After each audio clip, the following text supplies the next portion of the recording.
Are you getting ready to take the Praxis Elementary Reading and Language Arts exam? That is test code 5002, and it's a subtest of Praxis 5001, Elementary Education. If that is a test that you need to pass, then good news. My name is Jamie Jo. I'm a certified teacher and test prep expert with Study.com, and I'm going to help you and walk you through everything you need to know in this video. We're going to cover everything that's on the test, how to best prepare, and my top strategy tips so that you are ready for test day. All right, let's jump in. Praxis 5002 as a component of Praxis 5001. Let's keep it simple. The Praxis 5002 constitutes one of 4 separate parts that together form the Praxis 5001 Elementary Education Test. When you sign up, you have the choice to take only Praxis 5002 or all 4 parts of Praxis 5001 simultaneously. Your decision? It's entirely up to you. But if you sign up for all 4 subtests at once, you'll pay a lot less money than signing up for individual tests. Registering for all subtests collectively costs $180, whereas a single test costs $64. If you register for each test one by one, you'll end up paying a total of $256. So how long is the test and how is it scored? Praxis 5002 is 90 minutes long and includes about 80 multiple choice questions. This gives you a little bit over 1 minute per question. So strategy tip number 1, aim for 45 to 60 seconds per question so you have cushion for harder questions and longer passages. Here's a strategy tip. Skip questions if they are taking a long time. You can always come back to them later if you have time at the end, but you don't want to eat up all your time on a hard question early on. Particularly, if reading long passages bogs you down, you might want to skip the longer passages and save them for the end. The next thing to consider is your test location. Praxis tests are all online tests, which means you'll be sitting in front of a computer instead of filling in bubbles with a pencil. Most people in the US and Canada can take the test from home, although in-person testing centers are also an option.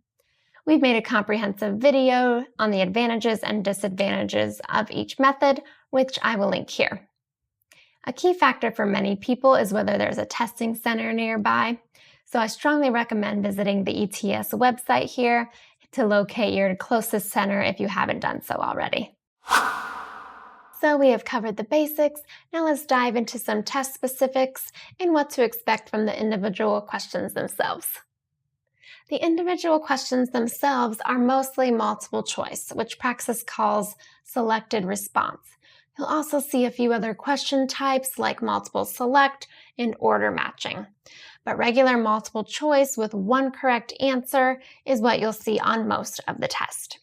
Remember, for all the questions, it's okay to guess if you don't know the answer. In fact, guessing is better than leaving an answer blank. If you get phonemes and syllables mixed up like I sometimes do, eliminate anything you know is wrong and take a guess. Worst case scenario, you get the question wrong. Best case scenario, any extra correct answer. On Praxis 5002, there are 2 main content categories, reading and writing, speaking, and listening. The questions are about evenly split between both categories, but you'll see a few more writing, speaking, and listening questions. Both sections will have some basic skills questions like on reading comprehension or grammar rules, but you'll also see a lot of scenario questions about teaching ELA to students. But what exactly is covered on the test? Let's dig into each content category a little bit more. Reading has 2 sections. Foundational skills covers topics like phonemic awareness, phonics, and reading fluency. Literature and informational text covers topics like finding the main idea of a text, understanding how texts are structured, and identifying text features. These questions usually include reading passages. A typical reading question that checks your knowledge might be, how many phonemes are in the word clap? Here's a reading question example that asks you to think like a teacher. Which of the following is an important element for a teacher to recognize to aid English language learners during phonics instruction? The writing, speaking, and listening category is pretty broad and includes subtopics in writing, language, and speaking and listening. The writing subtopic includes mechanics of writing, types of writing, the research process, and characteristics of good writing. You'll also be asked about how students develop their writing skills. Here's an example question about the types of writing. The language subtopic covers the mechanics of writing: grammar, usage, punctuation, and vocabulary. Finally, the speaking and listening subtopic has questions about characteristics of active listening and elements of strong presentations. Despite the subtopic name, you don't need to listen to audio or deliver a speech. Here's an example question about elements of an oral presentation.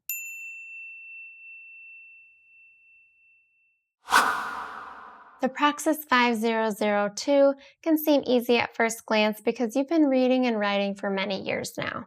However, even as you were learning the rules of reading and writing as a student, you probably didn't learn the definition of phonemes or how to teach others to read. So what's the best way to prepare? A great way to figure out how to focus your study time is by starting with a full-length practice test. Study.com's test prep course offers multiple, so that you can identify where you need to spend the most study time. Don't worry about your score the first time around. You're just trying to figure out where you need to focus. Study.com will generate a study plan with top priorities just for you. If you use other test prep materials, you may need to analyze your practice results manually. Watch lessons to review the topics in your study plan and do practice problems, or make flashcards to transfer the material to your long-term memory. And that brings me to a key strategy tip. Practice, practice, practice. There is no substitute for working through sample questions that mirror those you will face on test day. Every practice question that you do is going to help you be a little bit more prepared for test day. Also, every practice question that you do might be a question that you see on the actual test or the same type of question. So the more comfortable you are there, the better that test is going to go. When you see that question on the test, you'll think, oh yeah, I just did something like this. And that is going to help you a ton. You can prep in a number of different ways. I'm going to recommend Study.com's Praxis 5002 Reading and Language Arts Test Prep course. It covers everything that I just went through, but in a ton more detail, including short-form videos that explain all the concepts you're going to encounter on the test, along with a huge bank of high-quality practice questions, complete with answer explanations so you can learn from your mistakes. All the content has been written and vetted by former teachers, and users who complete the course have a 92% pass rate on the test. So yeah, a great resource for you. Also, please check out more videos in these series. We have Praxis 5002 question walkthroughs here shortly so that we can tackle some specific questions together, as well as information for a bunch more Praxis tests. So if you found this video helpful, please like and don't forget to subscribe and hit that notification bell to get alerted when new teacher test prep content drops. And also, I want to hear from you. Please let me know down below in the comments about any tests or questions that you might be struggling with that we should cover here.